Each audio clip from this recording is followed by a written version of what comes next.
Legislators are burning the midnight oils tonight as they march through day 39 of the 40-day session. Still unresolved, an agreement on how to pay for $1 billion in highway and infrastructure repairs. And with Indiana under heavy siege for its new religious liberty law, will lawmakers who back a similar measure here throw in the towel or keep fighting? Lawmakers starts right now.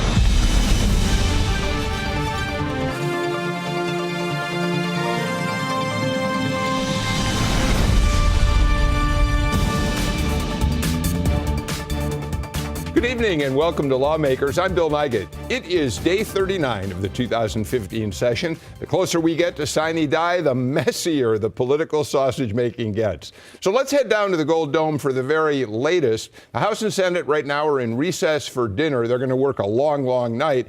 Pat St. Clair is with us for tonight's Capitol Report. Hi, Pat. You ready for a long one? Oh, absolutely, Bill.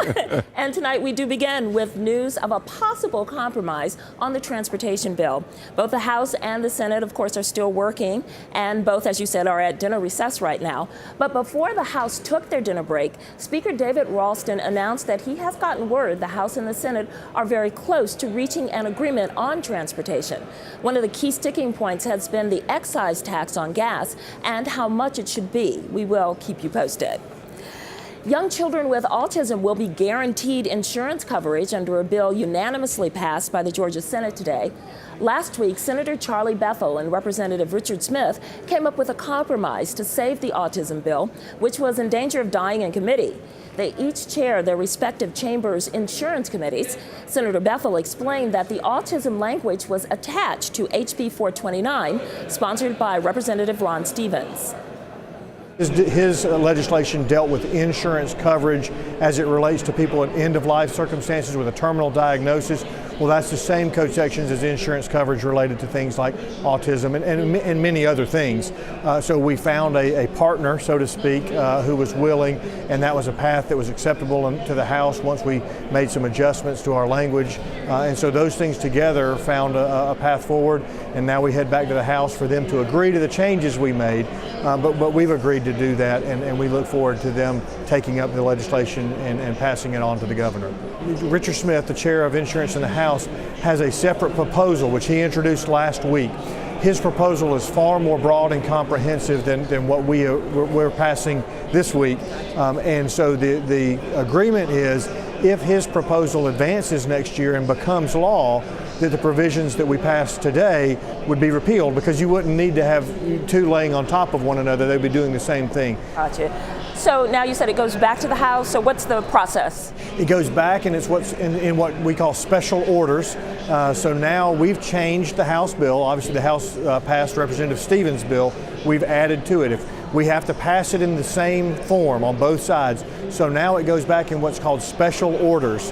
And we hope and expect that the House will take it up either today or Thursday. Hopefully today would be great, and agree. And so that would be a final passage. They would be agreeing to the changes we made. Under the legislation, insurers would not be allowed to exclude coverage for children with autism who are 6 or younger. Annual payouts could not exceed $30,000, and businesses with 10 employees or fewer would be exempt. Victims of sex traffickers in Georgia would have new help in Georgia after action today in the House. It starts with the approval of Senate Resolution 7, a constitutional amendment that imposes new penalties and fees on pimps and strip clubs, which supporters say are paths to prostitution. These children had a chance at a future, but because they were duped, because they were drugged, because they were told the guy online was their boyfriend or girlfriend, they find themselves caught up in a life of prostitution. I want to ask you to take a moment and close your eyes and visualize what you think a child who is being sex trafficked looks like.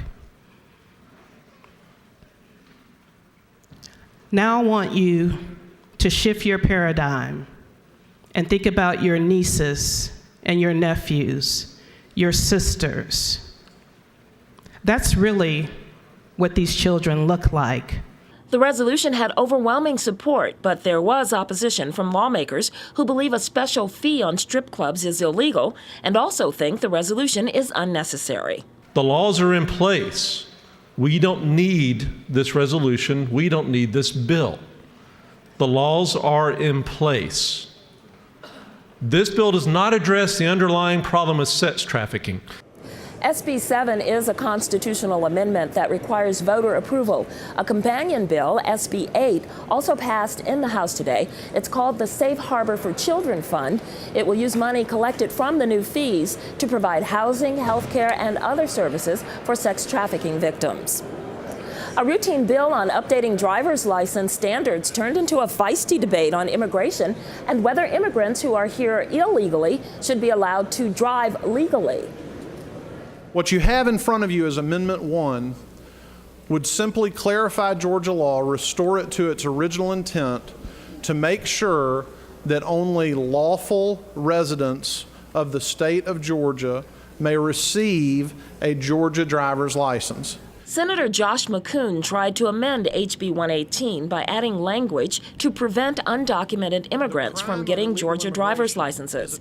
He raised the issue before in SB 6, a bill that never got out of committee. This would be an ill-advised step to deny driver's licenses and the people's ability to work, to attend school, to participate in the military. Is that your intention, to block all of those lawful activities? My intention is to make sure that the privilege of receiving a Georgia driver's license is reserved for people who are legally in the United States of America. Senator Kurt Thompson criticized the amendment as being bad policy, saying it's a waste of the Senate's time in the 11th hour. But legislation that has nothing to do with anything other than spite should not really be on the floor of the Senate on day 39 as an amendment to a bill. There's a reason that SB 6 never made it out of committee. There's a reason we should be voting no. McCoon's amendment failed by a wide margin, and then the bill HB 118 passed on a vote of 54-1. And again, we have spent the day waiting for news on the transportation bill and the Religious Liberties Act. So far, all we know is there is a possible compromise in the works on transportation. We hope to have an update later in the show, Bill. Back to you. All right, Pat, thank you so much. As I think you know, the House is in recess right now till 7:45. I think the Senate comes back at 7:15, and things will keep going probably close till midnight tonight. Thanks so much. We'll be back to you in a few minutes with more from the Capitol. But right now, I want to welcome our studio guest, Todd Rehm. He is the editor of GeorgiaPundit.com, a daily blog which gives you lots of news about what's going on in politics in Georgia. He's also a Republican political consultant. Todd, thank you so much for being here tonight. You have been down to the Capitol watching a lot of this session unfold. We're getting very close. Apparently, we're close to a compromise on transportation. We're waiting to see what's going to go on with RFRA. What do you anticipate the headlines are going to be by the time we get to day 40 on Thursday? That they're out of town for good, at least for a few months. I do think that that's been one of the things we've been talking a lot about lately is whether we're going to go into a special session. I think we're less likely to do that. I think it sounds like the negotiators on the transportation bill are close enough to be within shooting distance of something. Whether that means there will be some drama on the floor over a vote, I still think you're going to have some very quick vote counts going down. But it looks like we're probably going to be bidding them adieu soon. You've been watching, as all of us have, the drama around the Religious Freedom Restoration Act passed in Indiana. Governor Pence been under enormous pressure from people who have opposed that measure all along. Josh McCoon, Senator McCoon, who's been very active in supporting that bill here in Georgia, is down at the Capitol with us, and we're going to talk to him in a second. But let's listen first to Nan Orrick, who talked to our Capitol team today about her feelings about the Georgia RFRA. The so-called Religious Discrimination Act is very troubling, and day by day, as we near the end of the session, we have today and Thursday as our last 2 days. That is a bill that must not move forward. our state will suffer, our economy will suffer, and it would permit, there's no question in my mind, it's crystal clear, if that bill were to pass, it would allow people to claim religious beliefs to enable them to discriminate against large sections of our population. It's bad policy, and we can see in Indiana that they are taking a huge hit when the governor signed that bill. The governor in Georgia does not need to sign the RFRA bill. Take heed, listen up. From all across the country, there are concerns. And you know, we have no protections in law for people who are in the LGBT community. Joining us now from the Capitol, that of course was Nan Orrick talking about her opposition to the RFRA bill here. But joining us now live at the Capitol, Senator Josh McKoon. Senator McKoon, I must say, the RFRA bill here is in a tenuous state, right? It currently it's tabled in a committee in the House. There are chances to revive it, but I must say, when I watched Governor Pence in Indiana deal with a firestorm of opposition to his signing that bill up there, I thought to myself, well, there's no way in the world that RFRA is going to come back in the Georgia legislature after all of that. You disagree with me on that? I do. You know, Bill, Arkansas gave final passage just today, I believe, to their Religious Freedom Restoration Act, which is frankly much stronger than Senate Bill 129.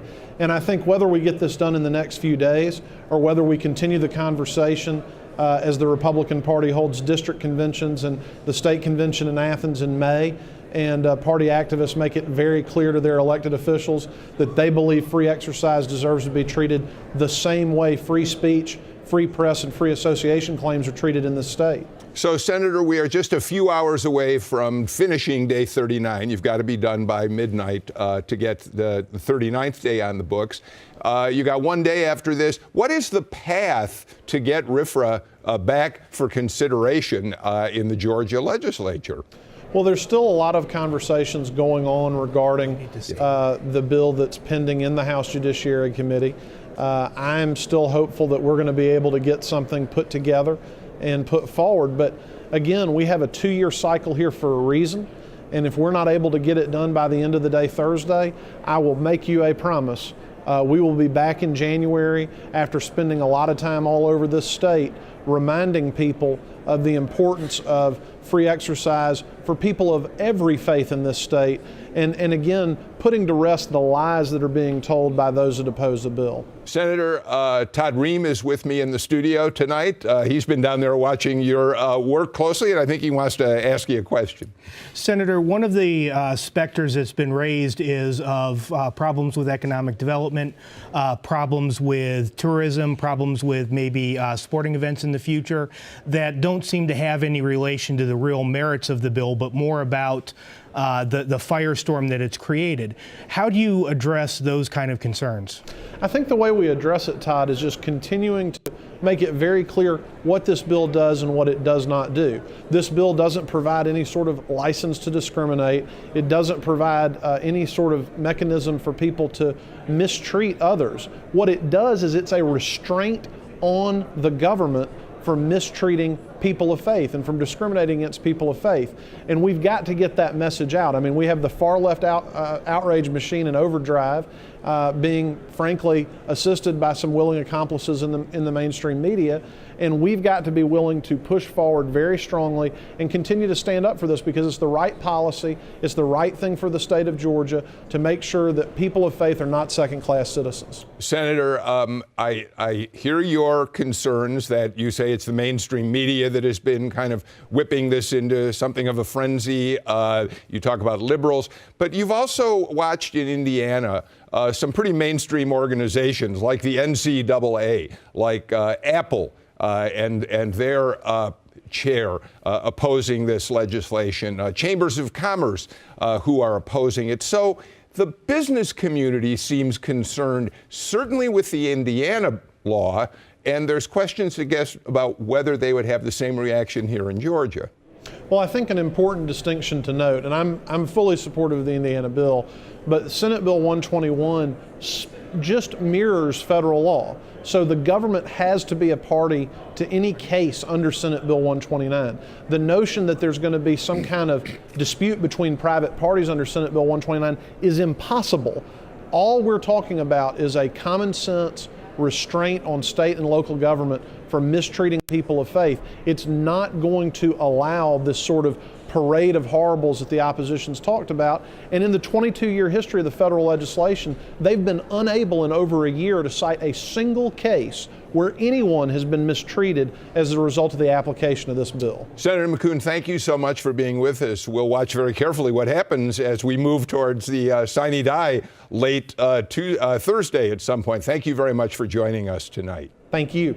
So, Todd, how did you reflect on what you watched unfold in Indiana? I mean, the firestorm has been overwhelming, and despite Senator McCoon's comments that it's been about the liberal media, liberal organizations, that sort of thing, there's been an awful lot of opposition to this from organizations that really don't necessarily have a political agenda. I think a lot of the opposition comes from businesses and business communities who have been targeted by folks on the left side. If you are active on Twitter, you saw over the last couple of weeks, some of the groups that are opposing Senator McCoon's bill were directly targeting an airline here, a soft drink manufacturer, going after them, asking them to take a position on the bill. And so when businesses see part of their consumer base reacting strongly to something that's happening in politics, they want to distance themselves. So we got to move on, but a quick answer from you if I can. Regardless of whether SB 129 is as discriminatory as its critics say, don't you expect, if it passes here and is signed by the governor, the same firestorm to hit Georgia that's hit Indiana, and that could hit Arkansas now that their legislature has passed that bill there? I think partly Atlanta is a harder market to boycott. People actually want to come here, I think, more than they think of Indiana as a vacation hotspot. Well, we'll watch and see how this turns out. It did sound like Senator McCoon is already preparing, though, to go for another year before being able to resolve this issue.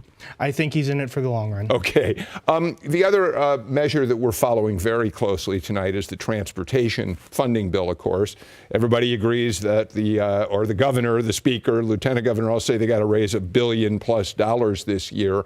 The Senate and House have been in conference committee on this. They've been apparently, according to the speaker, as he took his dinner break, coming closer to a compromise. Let's, Calvin Smyre, who's a member of that conference committee, is with us. So, Todd, let's have him join us for the conversation. Representative Smyre, thank you very much for being with us. Thank you for inviting me. It's great to be here. So those of us who were following the House feed here heard the speaker say, as he sent the House off to dinner, that the conference committee is close to a compromise. Is that correct? Well, let me put it this way. Being a member of the conference committee, of course, our job is to iron out the differences between the House and the Senate. Of course, right now, the main issue is, of course, we've settled on the fact that we're going to do an excise tax. It's just a matter of how much we're going to do and what the position of both the House and the Senate will be. So, as a conferee, we've worked well together with the Senate and the Senate leadership and the Speaker, of course.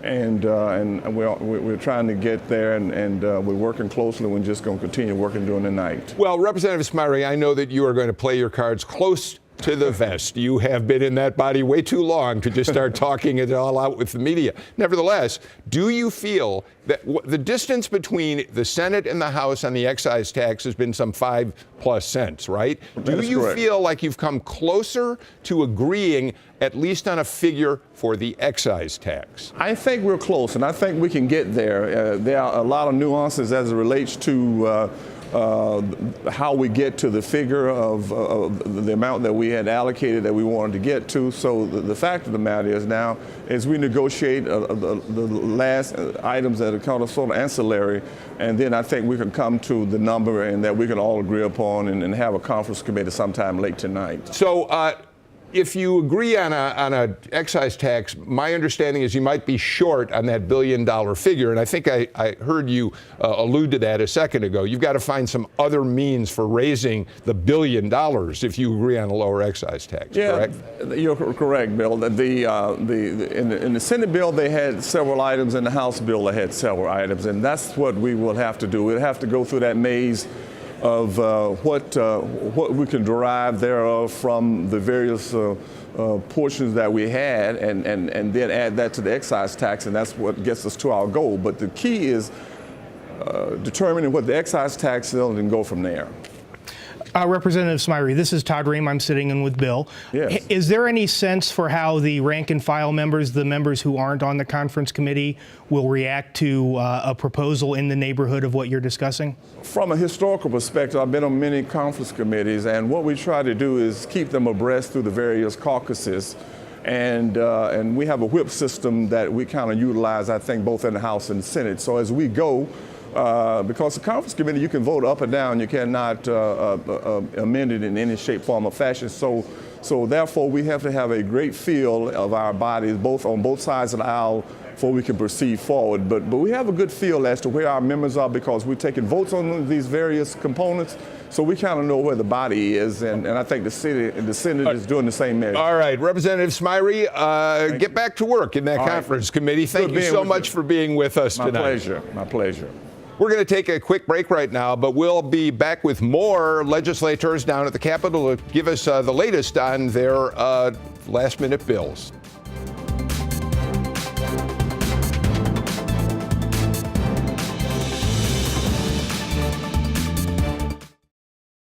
This week we journey along the amazing Georgia Golf Trail.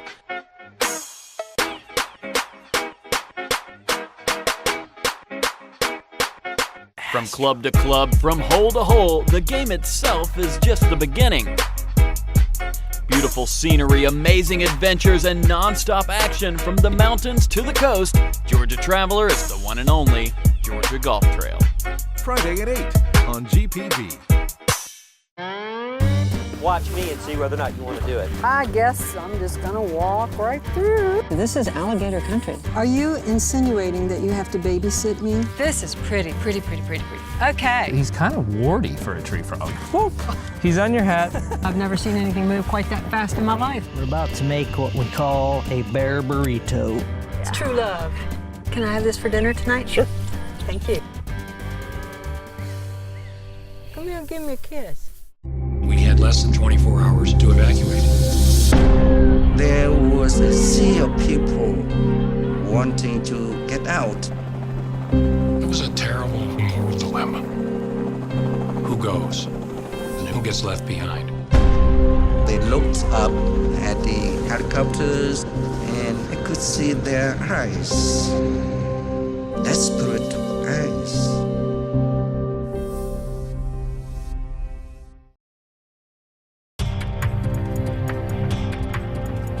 On this date, March 31st, 1976, the Georgia General Assembly adopted a joint resolution proposing a new state constitution. The document was ratified by Georgia voters in the November general election. The most recent state constitution was ratified in 1983. Hey, welcome back to Lawmakers on this very busy day, 39. The House and Senate are still in session tonight, and they will be for a long time.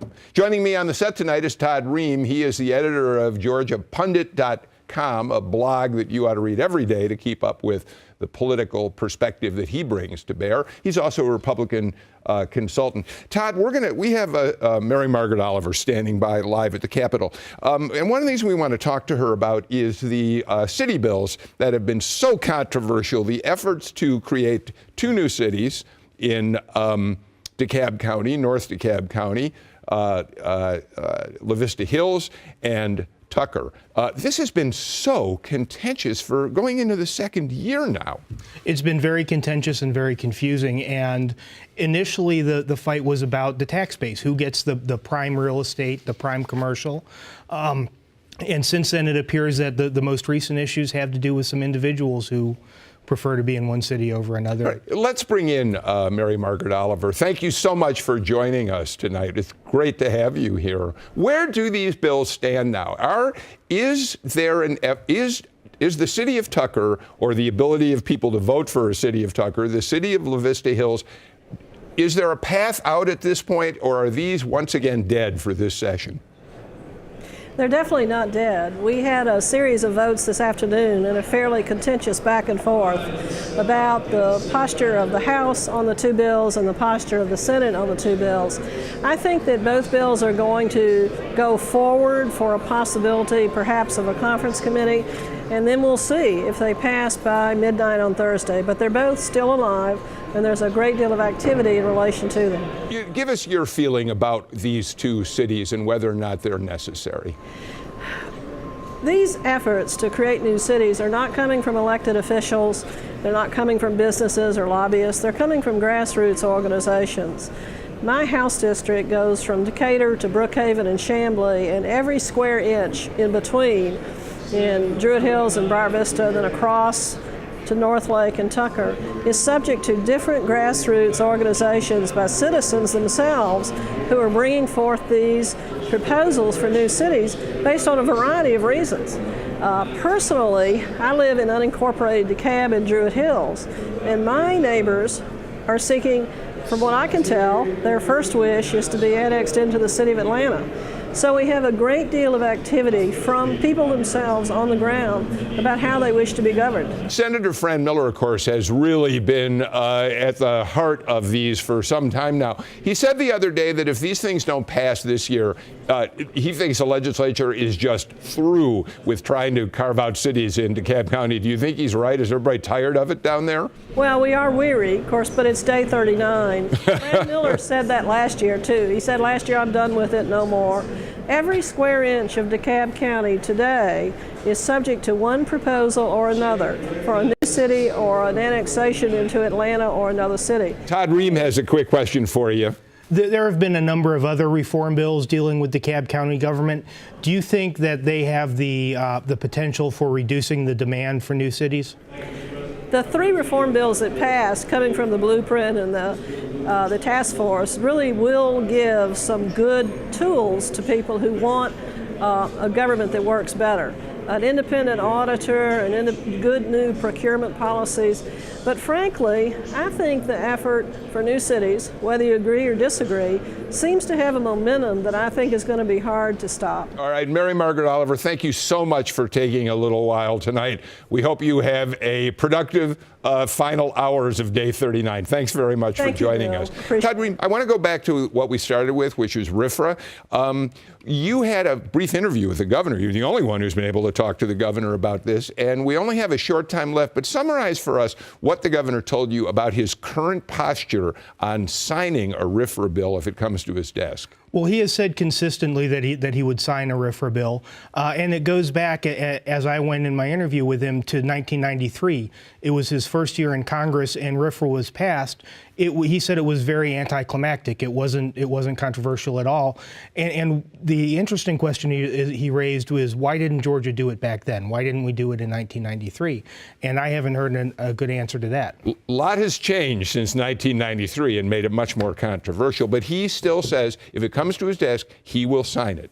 I think a lot of that ultimately will depend on what the language looks like. The closer it is, I think, to the language he voted for in 1993, the easier it is for him to sign. All right. Todd Rehm, thank you so much for joining me here tonight. It's a pleasure to have you on day 39. And that's it. Cut and print. Day 39 of the 2015 legislative session, at least here on Lawmakers, is a wrap. They'll be going probably till midnight tonight down at the Capitol. We have just one legislative day to go, and that will take place on Thursday. We'll be here for our regular program at 7 o'clock that evening, and then we're going to be back at 11 to take you through sine die to the stroke of midnight, unless they get out earlier. In the meantime, stay in touch with us on social media or email us at lawmakers@gpb.org. Thank you so much for being with us tonight. Have a great evening.